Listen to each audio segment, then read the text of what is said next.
Hi అండి. Welcome to my channel. కొత్తగా మన ఛానల్ చూసేవాళ్ళైతే ప్లీజ్ వీడియోని లైక్ చేయండి. కుదిరితే ఛానల్‌ని కూడా సబ్స్క్రైబ్ చేసుకోండి. వేడి అన్నంలోకి మామిడికాయ పచ్చడి వేసుకొని, నెయ్యి వేసుకొని తింటే ఆ రుచే వేరబ్బా! అంత బావుంటుంది కదా! నాకైతే మాత్రము వేడిగా అన్నంలోకి మామిడికాయ పచ్చడి వేసుకొని, నెయ్యి వేసుకొని తింటే చాలా ఇష్టమండి. నాలాగా మీకు కూడా ఇష్టమా? అయితే ఇంకెందుకండి వీడియోకి లైక్ కొట్టేయండి. మీకు వీలైతే మన ఛానల్‌ని కూడా సబ్స్క్రైబ్ చేసుకోండి.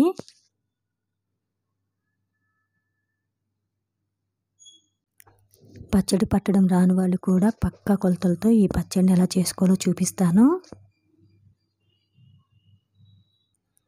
పక్కా కొలతలతో మామిడికాయ పచ్చడిని ఇలా చేసుకుంటే చాలా టేస్ట్‌గా ఉంటుంది.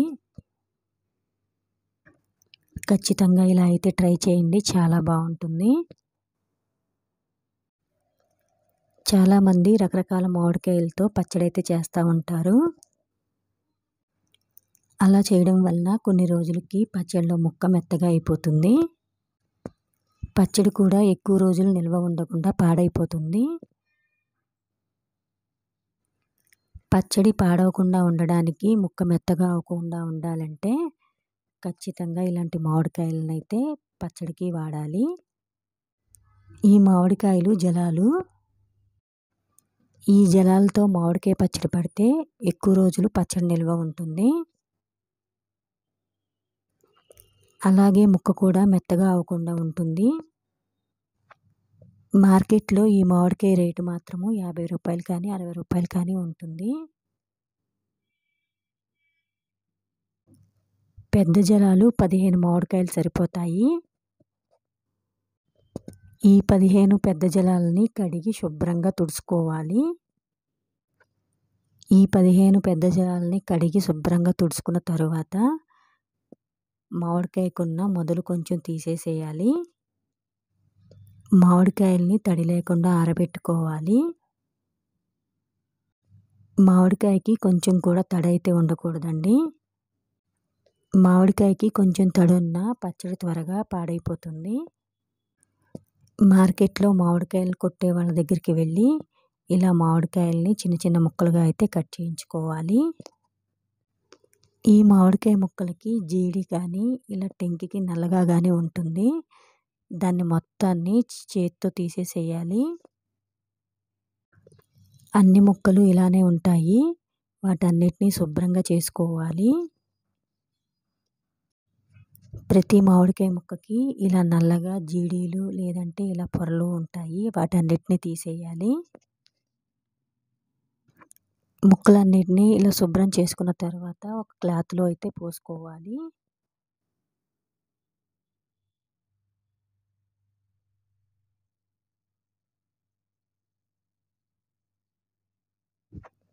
ప్రతి ముక్క శుభ్రంగా ఉందో లేదో అనేది చూసుకోవాలి. లేకపోతే వాటన్నిటిని నీట్‌గా చేసుకొని క్లాత్‌లోకి వేసుకోవాలి.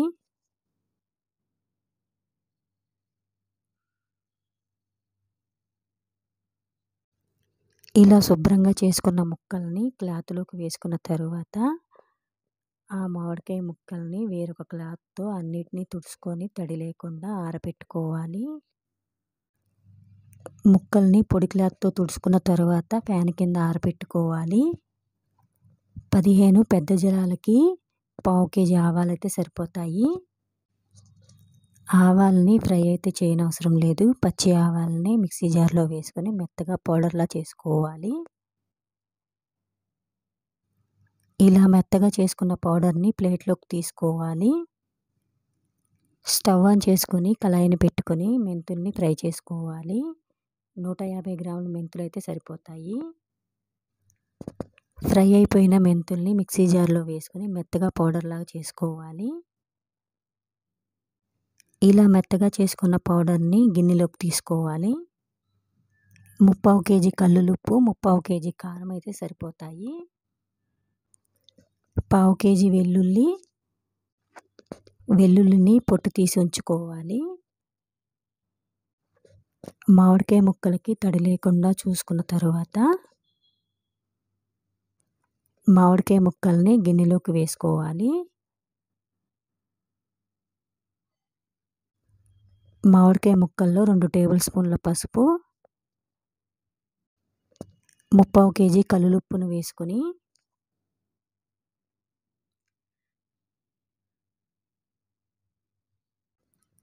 ముప్పావు కేజీ కారాన్ని కూడా వేసుకోవాలి.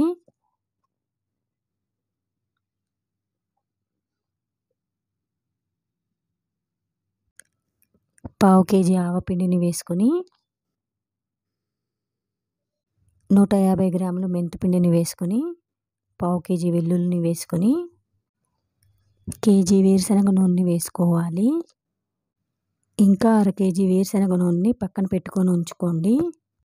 ఇలా అన్నీ వేసుకున్న తర్వాత మొత్తాన్ని కలుపుకోవాలి. ఇలా కలుపుకున్న ముక్కల్ని జాడీలోకి పెట్టుకోవాలి. ఇందాక వేరుశనగ నూనెని పక్కన పెట్టుకోమన్నా కదా, ఆ 1/2 కేజీ ఆయిల్ని ఇప్పుడు పోసుకోవాలి. 15 మామిడికాయలకి కేజీన్నర ఆయిల్ సరిపోతుంది. ఈ పచ్చడికి కాచిన ఆయిల్ అయితే వాడకూడదు. జాడీకి మూత పెట్టేసుకొని క్లాత్ని కట్టుకోవాలి. పచ్చడిని ఇలా జాడీలో ఉంచడం వలన పచ్చడి చాలా టేస్ట్గా అయితే ఉంటుంది. 3 రోజుల తర్వాత మూత తీసేసి పచ్చడిని కలుపుకోవాలి.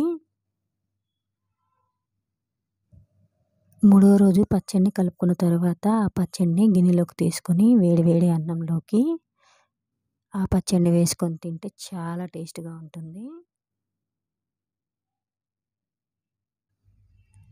చాలామంది పచ్చళ్ళలో నెయ్యి వేసుకోరు. నేనైతే మాత్రం ఖచ్చితంగా నెయ్యి వేసుకొనే తింటాను. పచ్చడి పట్టడం రాని వాళ్ళు కూడా ఇలా ట్రై చేయండి పక్కా కొలతలతో.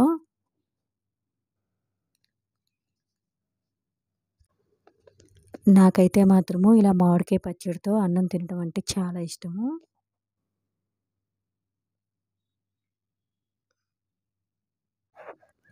మీకు కూడా వీడియో అయితే నచ్చిందని అనుకుంటున్నాను. ప్లీజ్ వీడియోని అయితే లైక్ చేయండి.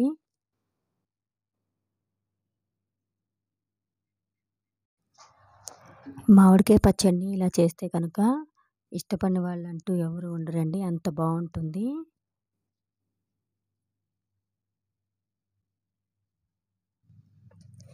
కొత్తగా మన ఛానల్ చూసే వాళ్ళైతే ప్లీజ్ వీడియోని లైక్ చేయండి. కుదిరితే ఛానల్ని కూడా సబ్స్క్రైబ్ చేసుకోండి.